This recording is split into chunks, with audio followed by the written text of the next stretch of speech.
destaques foram as bolsas americanas. A gente acompanhou o S&P e o Nasdaq renovarem as suas máximas históricas.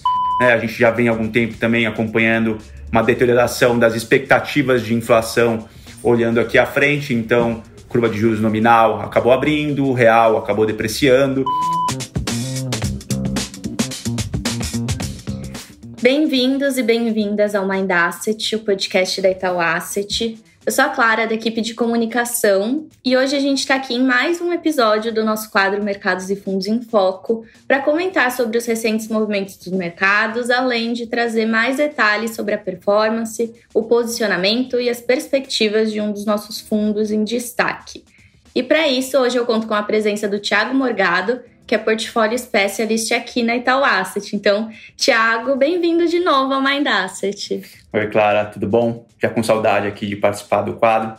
Espero que o pessoal goste aí do episódio desse mês. É isso. Vamos lá, então. Começando, pelo cenário internacional, a gente teve a divulgação de dados importantes nos Estados Unidos, como inflação, atividade, desemprego, também bancos centrais ao redor do mundo tomando suas decisões de política monetária, além do próprio impacto dos processos eleitorais em diversos países. Então, como é que isso tudo se refletiu nos mercados?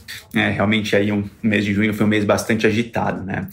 Começando pelos Estados Unidos, a gente acompanhou aqui dados que sugerem uma desaceleração moderada da atividade da inflação, acabam corroborando aqui com a possibilidade de 1 a 2 cortes, né? Isso é o que está precificado ali na curva de juros americana ainda esse ano. E a gente também acompanha aqui o Fed mantendo a taxa de juros inalterada, sinalizando que pretende fazer um corte, mas essa sinalização ali ainda com opinião bem dividida entre seus membros, tá? Na Europa, o Banco Central Europeu, o ECB, iniciou o ciclo de cortes na região, depois de manter essa taxa de juros ali no nível de 4 desde setembro do ano passado, mesmo com números de inflação um pouco mais fortes ali nesse último mês. Além disso, nesse contexto eleitoral, a gente viu investidores reagirem principalmente a eleições no México, África do Sul, França e Europa, e obviamente, reagindo aqui também ao primeiro debate entre Biden e Trump já no final do mês. Nesse contexto, no mercado de juros, a gente acabou vendo um mês que foi de queda na maior parte dessas curvas aqui ao redor do mundo, tá? E de fortalecimento do dólar de uma maneira geral. Certo. E agora, olhando para a performance dos índices acionários ao redor do mundo, como é que eles reagiram também? O que foi destaque? Bom, acho que mais uma vez o destaque, os destaques foram as bolsas americanas. A gente acompanhou o S&P e o Nasdaq renovarem as suas máximas históricas. É verdade que a gente tem ouvido muitas preocupações aqui de estrategistas com relação ao nível de preço dessas bolsas. Então, até no final do mês elas voltaram um pouquinho dessas máximas históricas, mas ainda assim, performance bem positiva no mês. Enquanto na Europa, as bolsas acabaram tendo performance negativa, principalmente por esses receios aqui, mais de questões eleitorais, entender quais vão ser os impactos que potenciais mudanças ali no comando do bloco, ali da região, possam trazer, principalmente aqui para as empresas. Certo, e olhando agora para o mercado de juros e moedas aqui no Brasil, a gente viu um movimento acentuado de abertura da curva, e de valorização do dólar, certo? É verdade, claro. Acho que não só nesse mês, a gente já vem de alguns meses onde a curva de juros vem abrindo, vem subindo, o seu nível tem ficado maior, o real também performando mal. Basicamente aqui por dois fatores, dois fatores que se intensificaram aqui no mês de junho. Acho que o primeiro aqui são incertezas com relação à trajetória fiscal do país, muito ruído com relação a isso. E também aqui incertezas com relação à transição do Banco Central Brasileiro, No final do ano, Roberto Campos Neto sai.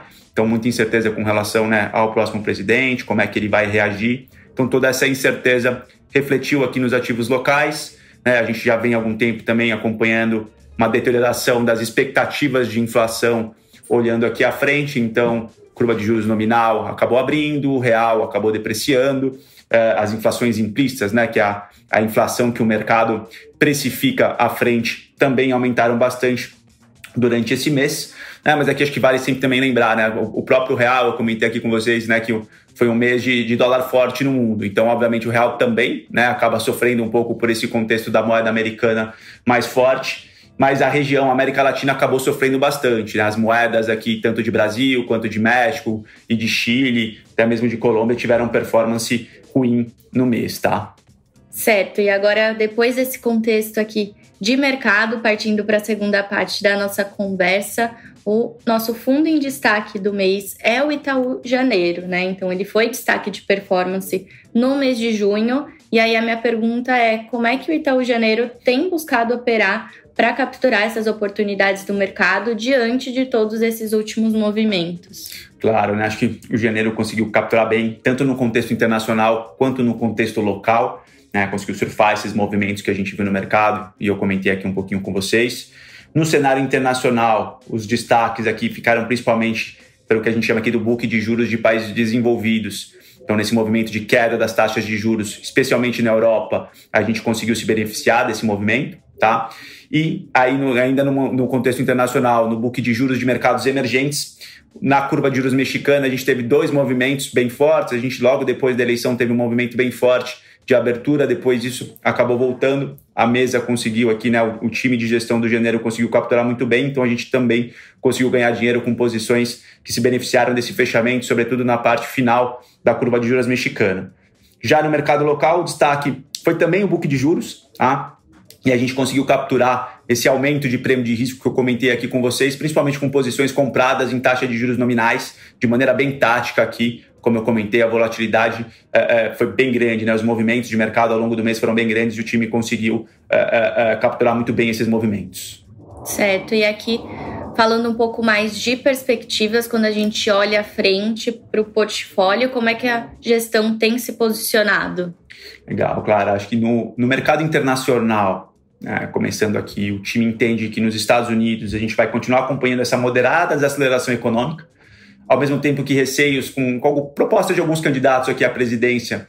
Algumas dessas propostas elas podem trazer impactos diretos na inflação, como, por exemplo, imposição de tarifas de importações a parceiros relevantes, como o caso aqui da Europa. E especificamente aqui na Europa, esse efeito, na verdade, acabaria sendo até baixista para a atividade.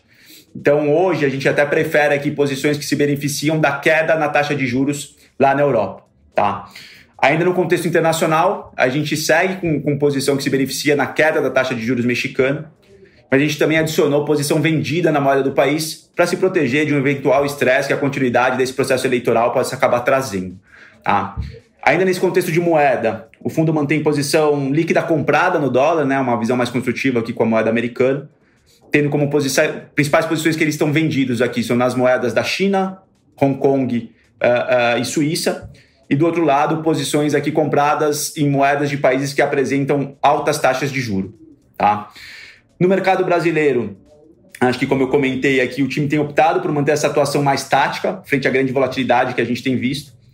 E a visão do time é que essa piora nos ativos vai acabar fazendo com que o Banco Central tenha uma postura mais forte quanto à possibilidade de subir juros. Isso deveria aliviar boa parte da pressão que a gente tem acompanhado nos ativos. E aí, com isso, a gente tem optado principalmente posições de queda na parte longa da curva de juros brasileira, aqui na parte longa da curva de juros nominal, tá? E, adicionalmente, a gente segue com posição aqui comprada na Bolsa Brasileira, de tamanho moderado. Acho que aqui um pouco com essa cabeça de que o valuation ainda está muito atrativo, né? Acompanhando, olhando aqui para frente, acho que tem uma cabeça um pouco mais positiva com relação a possibilidades de performance para a Bolsa Brasileira. Mas vale sempre reforçar aqui que é um time que tem uma atuação também bem tática. Essas posições elas podem mudar de acordo aqui com os fundamentos, com as notícias. O time sempre muito atento para isso. Mas, de maneira geral, é esse aqui o resumo de cabeça e posicionamento do time entrando no mês de julho. Maravilha, maravilha. Até aproveitando aqui, a gente acaba de lançar também a carta trimestral do janeiro. Então, todos os detalhes de performance e posicionamento também podem ser acessados por lá. Vou aproveitar e deixar o link aqui na descrição desse episódio para todo mundo que quiser se aprofundar nesses detalhes e também saber mais da performance completa do janeiro. Então, Thiago, muito obrigada de novo e a gente se vê num próximo, hein? Eu que agradeço, Clara. Até a próxima. Tchau, tchau.